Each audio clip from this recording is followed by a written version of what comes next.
परमेश्वर भी तो धन्यवाद करी गुरु যিশুর নামে। আর আমার গুরু যিশুকে জানাবো অসংখ্য অসংখ্য ধন্যবাদ। আর প্রত্যেক ঈশ্বর বিশ্বাসী ঈশ্বরের সন্তানদেরকে একত্রে জানাবো নমস্কার। তো চলো, এর আগের ভিডিওতে আমরা দেখেছিলাম ঈশ্বর পৃথিবীকে কিভাবে সৃষ্টি করেছিলেন এবং পৃথিবীর মধ্যে ভূভাগ এবং জলভাগকে কিভাবে আলাদা করেছিলেন। তো দেখো, আজকের জগতে আমরা যেটা দেখছি যে এত মানুষ, এত পশু পাখি, এত কৃষিকাজ, যে কি হচ্ছে না ঈশ্বরের সৃষ্টিতেই হয়েছে। তো আগামী দিনে আমরা কি একদম প্রথম থেকে জেনেছিলাম। তো আজকে আমরা জানবো যে ঈশ্বর যে আমরা যে আজকে মানুষের যে দুটো জাতি, নারী জাতি এবং পুরুষ জাতি, তো ঈশ্বর সেই নারী এবং পুরুষকে কিভাবে সৃষ্টি করেছিলেন।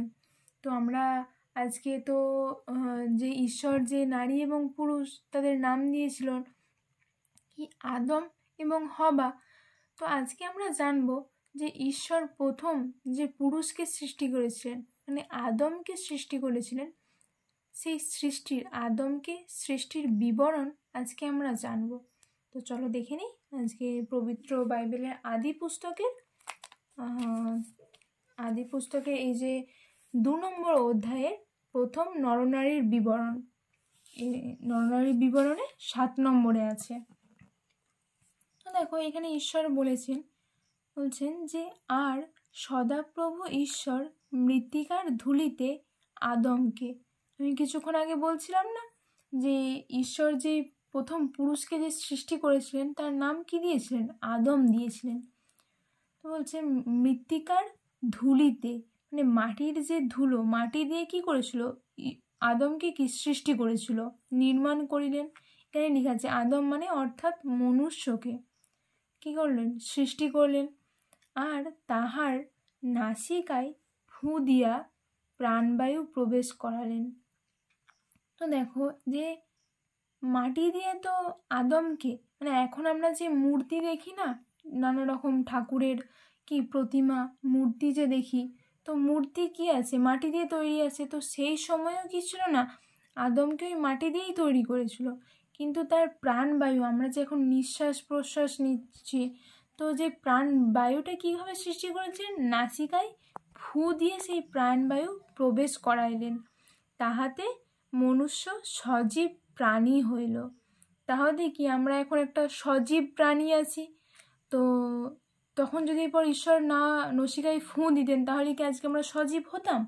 তো তখন কি করলেন, ঈশ্বর নাসিকায় ফু দিয়ে আমাদেরকে সজীব প্রাণী বানালেন।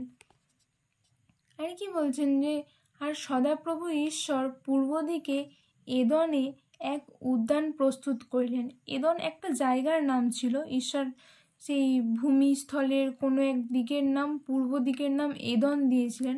তো সেই এদনে একটা উদ্যান প্রস্তুত করলেন। আর সেই স্থানে আপনার নিমিত্ত ওই মনুষ্যকে রাখিলেন।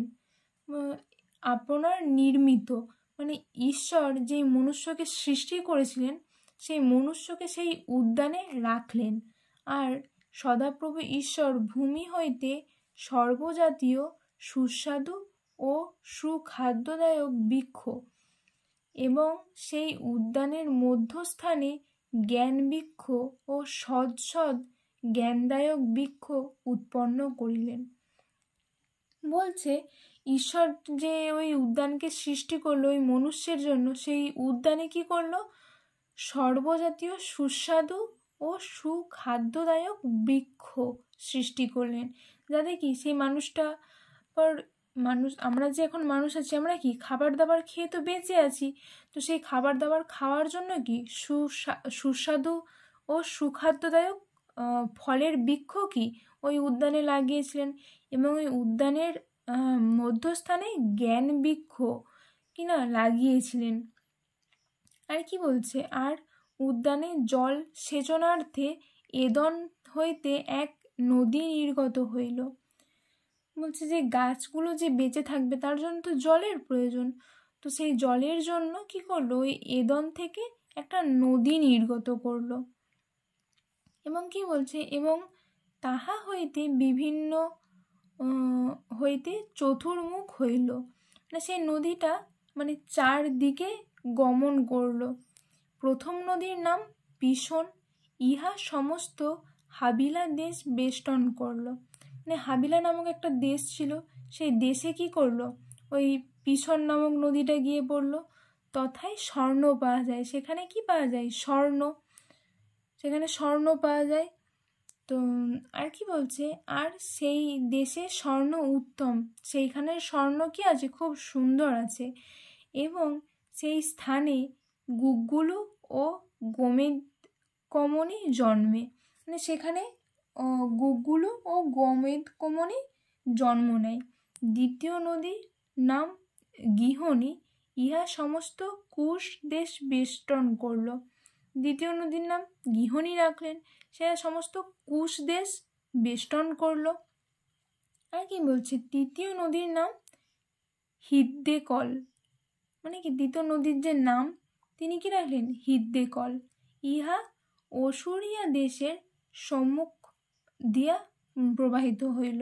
মানে অসুরীয় একটা দেশের নাম রেখেছিলেন ঈশ্বর, সেই দেশের সম্মুখ মানে সামনে দিয়ে বয়ে গেল। চতুর্থ নদী ফরাত। পরে সদাপ্রভু ঈশ্বর আদমকে লইয়া এদন উদ্যানে কৃষিকর্ম ও রক্ষার্থে তথায় রাখিলেন। মানে পরে আদমকে ওই যে উদ্যানের কৃষিকর্ম ও রক্ষার্থে মানে রক্ষণাবেক্ষণের জন্য রাখিলেন। আর সদাপ্রভু ঈশ্বর আদমকে আর এই আজ্ঞা দিলেন, তুমি এই উদ্যানের সমস্ত বৃক্ষের ফল স্বচ্ছন্দে ভোজন করিও। মানে সমস্ত রকম যে ফল আছে সেই ফলকে কি খুব সুন্দরভাবে ভোজন করিও, কিন্তু সৎ জ্ঞানদায়ক যে বৃক্ষ, যেটা একটু আগে পরে আমরা জানছিলাম না উদ্যানের মধ্যস্থানে লাগিয়েছিল, তো সেই বৃক্ষের ফল খেতে কিন্তু ঈশ্বর আদমকে বারণ করলো। বলছে কেননা যে দিন তাহার ফল খাইবে সেই দিন মরিবেই মরিবে। এর জন্যই কি, যাতে যে ঈশ্বরের কি প্রিয় সৃষ্টি কি আছে না, মনুষ্য আছে, আদমকে এত সুন্দর করে সৃষ্টি করলো, সেই ফল খেয়ে যদি মারা যায় তাহলে কি ঈশ্বরের ভালো লাগবে? তার জন্যই কি আদমকে আগে থেকেই সাবধান করে দিল। তো আজকে আমরা জানলাম যে আদমকে কীভাবে সৃষ্টি করলো। তো চলো আজকে এই পর্যন্তই। তো দেখা হবে এর পরের ভিডিওতে। তো এর পরের ভিডিওতে আমরা জানবো যে আরও যে নারীকে যে সৃষ্টি করেছিল, যে হবা, কিছুক্ষণ আগে আমি বলছিলাম তার নাম হবা রেখেছিল নারীর নাম, তো হবাকে কিভাবে সৃষ্টি করেছিল, তো সেই সৃষ্টির বিবরণী আমরা এর পরের ভিডিওতে জানব। তো যদি ভিডিও ভালো লেগে থাকে তো পাশে থেকে সাবস্ক্রাইব এবং লাইক কমেন্ট করবেন এবং সবসময় কি পাশে থাকবেন।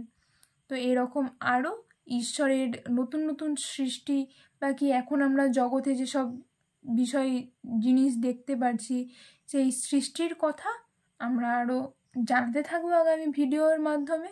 তো আপনারা পাশে থাকবেন এবং সাবস্ক্রাইব করে যে বেল আইকনটি আছে সেই বেল আইকনটি প্রেস করবেন। তো চলো, খুব সুন্দর পরমেশ্বর পিতা ধন্যবাদ করি গুরু যিশুর নামে, আর আমার গুরু যিশুকে জানাবো অসংখ্য অসংখ্য ধন্যবাদ। তো প্রত্যেকটি ঈশ্বরে বিশ্বাসী ঈশ্বরের সন্তানদেরকে জানাবো একত্রে নমস্কার।